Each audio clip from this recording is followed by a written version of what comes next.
Habrá invasión israelí en el sur de la Franja de Gaza con o sin apoyo de Estados Unidos. Este viernes, el primer ministro israelí Benjamin Netanyahu reafirmó al secretario de Estado estadounidense Antony Blinken su intención de entrar con sus tropas en Rafah para derrotar a Hamás. China y Rusia vetan la resolución de alto el fuego en Gaza presentada por Estados Unidos ante el Consejo de Seguridad de la ONU. Rusia calificó el texto de hipócrita, mientras Washington señaló que la decisión de vetar la iniciativa era cínica.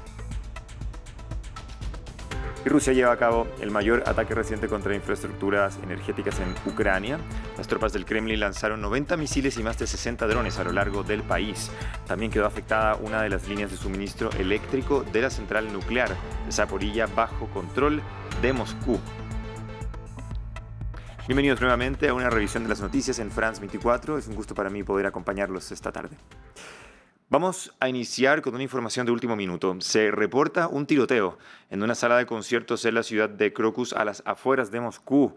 La agencia de noticias rusa TASS informó además sobre una explosión y un incendio en el mismo lugar donde se produjo el tiroteo. Vamos a estar actualizando nuestros próximos informativos. Nosotros ahora además continuamos.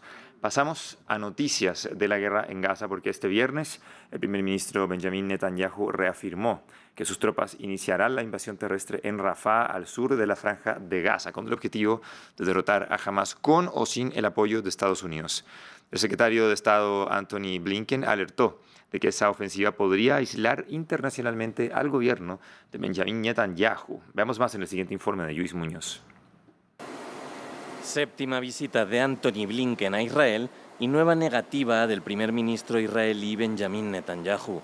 El secretario de Estado de Estados Unidos había pedido un alto el fuego y avisó de que invadir Rafah sería traspasar una línea roja. La respuesta de Netanyahu no le dejó satisfecho. Se corre el riesgo de matar más civiles, se corre el riesgo de causar mayores estragos en la prestación de asistencia humanitaria, se corre el riesgo de aislar aún más a Israel en todo el mundo y poner en peligro su seguridad a largo plazo. Tras la reunión, Netanyahu envió un mensaje contundente. Le dije que aprecio mucho el hecho de que durante más de 5 meses estemos juntos en la guerra contra Hamás, pero también dije que no tenemos manera de derrotar a Hamás sin entrar en Rafah y eliminar al resto de sus batallones allí. Y le dije, espero que lo hagamos con el apoyo de Estados Unidos, pero si es necesario, lo haremos solos. Después del encuentro, Antony Blinken se acercó a los manifestantes israelíes que también piden un alto el fuego para lograr la liberación de los rehenes. Queremos que el secretario Blinken y el presidente Biden ejerzan la mayor presión posible para que este acuerdo se haga realidad lo antes posible. No queremos esperar un día más, no queda tiempo. La invasión a Rafah es una cuestión de tiempo para Israel. Allí viven más de 1,4 millones de desplazados que huyeron de las matanzas en otras partes de la Franja de Gaza. Sus habitantes recelan de la visita de Blinken. Si negase el apoyo de armas a Israel, sería más honesto que venir y pedir a Israel un alto al fuego. Sus excusas son peores que sus pecados. Le pide a Israel un alto al fuego y al mismo tiempo le proporcionan armas. Mientras tanto, continúan los bombardeos contra la población civil, el envío de ayuda humanitaria de forma aérea y el bloqueo a una resolución en el Consejo de Seguridad de la ONU. Continuamos en Nueva York. Ahí el Consejo de Seguridad de la ONU rechazó el proyecto de resolución para un alto el fuego inmediato propuesto por Estados Unidos por primera vez desde el inicio de la guerra en Gaza. Rusia y China, con derecho a veto en el organismo, rechazaron la iniciativa de Washington condicionada a la liberación de los rehenes y que marcaba distancias con sus aliados israelíes. Entonces, ¿cuál es la real utilidad del Consejo de Seguridad si sus países absolutamente contrarios en ideologías políticas tienen derecho a veto? Se lo preguntamos a Daniela González Isa, directora del programa en Relaciones Internacionales TEC de Monterrey, especializada en el sistema de Naciones Unidas, y esto fue lo que nos dijo.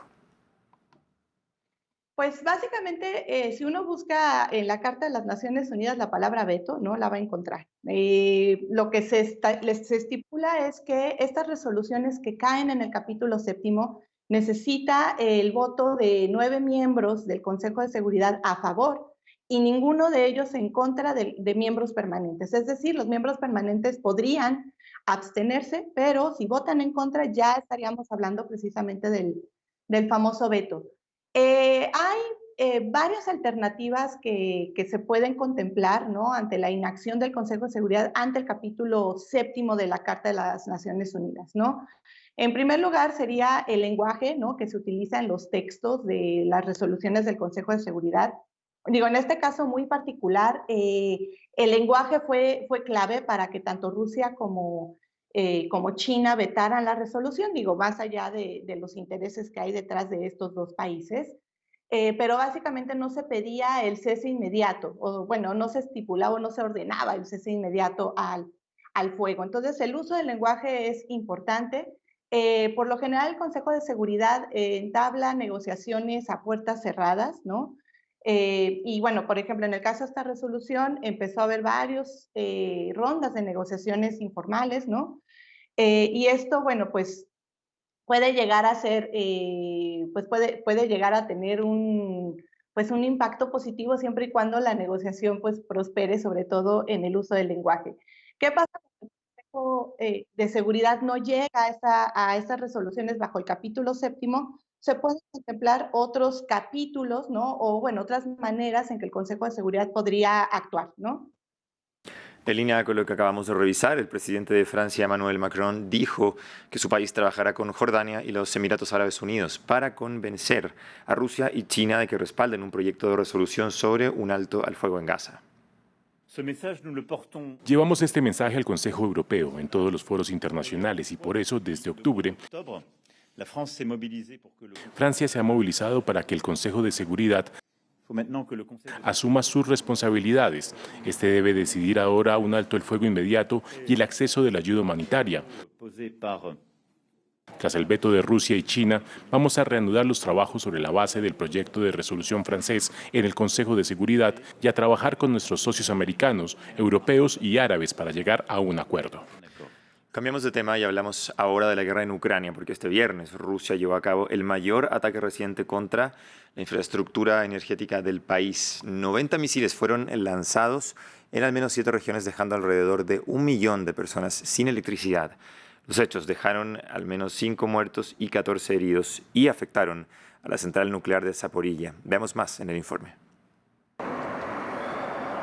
Más de 1 millón de personas a oscuras. Este es el balance de uno de los mayores ataques rusos en los últimos meses y los objetivos eran claros: atacar las infraestructuras eléctricas de Ucrania. Varias regiones ucranianas fueron afectadas por 88 misiles y 66 drones lanzados por Moscú, según apuntan fuentes oficiales de Kiev. Aunque haya habido múltiples ataques a lo largo de la noche en Kharkiv y no haya electricidad, nuestro supermercado está funcional. No tenemos problemas de energía. Estamos preparados con generadores.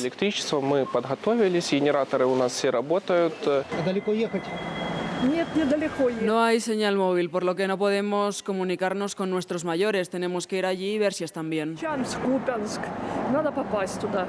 Porque efectivamente los ataques no solamente destrozaban infraestructuras. En Zaporilla los misiles mataron a al menos 5 personas e hirieron a más de 10. Moscú justifica las acciones alegando que Kiev ha lanzado anteriormente ataques en suelo ruso, tanto a zonas civiles como a infraestructuras clave como las refinerías. Desde el inicio de marzo, Ucrania aumentó sus ataques contra las refinerías rusas, una estrategia criticada por aliados de Kiev. Algunas voces desde Estados Unidos están en contra por el coste económico que ello puede representar, entre ellas el Consejo de Seguridad Nacional de los Estados Unidos. No alentamos ni permitimos ataques dentro de Rusia. Los ataques, según Reuters, han provocado el aumento del precio del petróleo en un 4% desde el 12 de marzo, fecha en que Ucrania bombardeó una refinería clave. Y mientras Kiev justifica sus acciones, el portavoz ruso Dmitry Peskov salió con una aclaración sobre los ataques a refinerías. Este es un asunto que compete a Estados Unidos. Preferiríamos que Estados Unidos pidiera al régimen de Kiev que abandonara su esencia y, sobre todo, la actividad terrorista contra objetivos civiles y viviendas residenciales. La destrucción de infraestructuras de lado y lado es un factor clave en la guerra de Ucrania. Decenas de trabajadores del partido del líder opositor Arvind Kejriwal fueron detenidos este viernes por protagonizar protestas en su apoyo.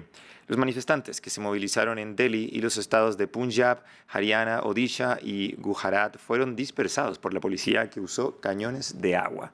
Recordemos que el líder de la oposición fue arrestado por la Agencia de Delitos Financieros de la India en relación con acusaciones de corrupción relacionadas con la política de bebidas alcohólicas de la ciudad. Y vamos ahora con noticias que relacionan al mundo deportivo y al judicial con los escándalos que involucran a futbolistas de Brasil. El exjugador de fútbol Robinho ha sido detenido en Sao Paulo por la violación de una joven en Italia cuando jugaba en el Milán. Cárcel. Este caso coincide con el de Dani Alves, quien decidió recurrir a la pena de 4 años y medio hasta un tribunal que falló a favor de dejarle en libertad bajo fianza de 1 millón de euros. Robinho fue detenido tras los muros de esta comisaría de Santos en el estado de Sao Paulo antes de ser trasladado a una prisión a 150 kilómetros de distancia. El exjugador tendrá que cumplir ahora su condena en Brasil tras una decisión del Tribunal Supremo que rechazó su petición de suspensión de la pena. Robinho fue condenado en 2017 a 9 años de prisión por violación en grupo en Italia cuando jugaba en el Milán. Tiene que ir a la cárcel, sí, ha cometido un crimen, no debería salirse con la suya. No cambia nada de su carrera, el hecho de que Robinho fuera uno de nuestros mejores jugadores. Somos humanos, todo el mundo comete errores, pero tiene que pagar. Otra estrella del fútbol brasileño, Dani Alves, también está condenado a 4 años y medio de cárcel en España por violación. El exdefensa ha decidido recurrir, pero mientras espera el juicio, la justicia española ha aceptado su petición de libertad bajo fianza de 1 millón de euros. El escándalo ha hecho reaccionar hasta el propio presidente Lula. El dinero que tenga Daniel Alves o el dinero que cualquiera pueda prestarle no puede redimir el crimen que un hombre cuando la viola. En Brasil, muchas voces se han alzado en las últimas semanas para condenar el silencio de las autoridades futbolísticas sobre los casos de violación en las que están implicadas estrellas del deporte rey. Hoy se conmemora el Día Mundial del Agua, una fecha que busca crear conciencia sobre la descontrolada crisis que golpea a millones de seres humanos. Y las mujeres que se encargan del manejo hídrico en el hogar son las más afectadas. La historia la tiene nuestra corresponsal Aurora Bayot. Hoy debería pasar la cisterna de agua en este municipio del Estado de México, Tablas del Pozo. Un nombre irónico para una localidad que lleva 20 años sin agua corriente.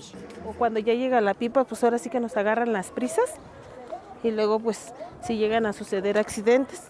El acarreo de agua impide a muchas mujeres mexicanas dedicarse a una actividad remunerada o, en el caso de las niñas, ir a la escuela. Son ellas las encargadas de cargar agua para el sustento de los hogares y dedican el 64% de su tiempo para esta labor, según el Instituto Nacional de Estadística y Geografía de México. Y dijeron que a 9:30 iba a venir la pipa y viene 11:53. Échele el lápiz. Ahorita yo tengo un niño chiquito de 3 años, se quedó con mi hijo mayor.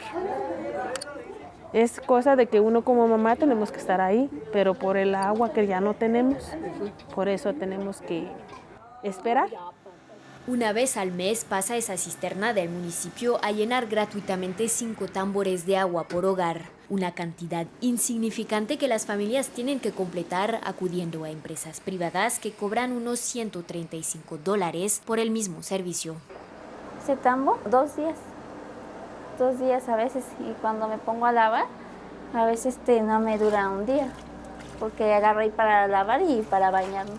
La situación es crítica en todo el municipio, por lo que la arquitecta Loreta Castro decidió convertir el espacio público de Ecatepec en un parque de captación de agua de lluvia.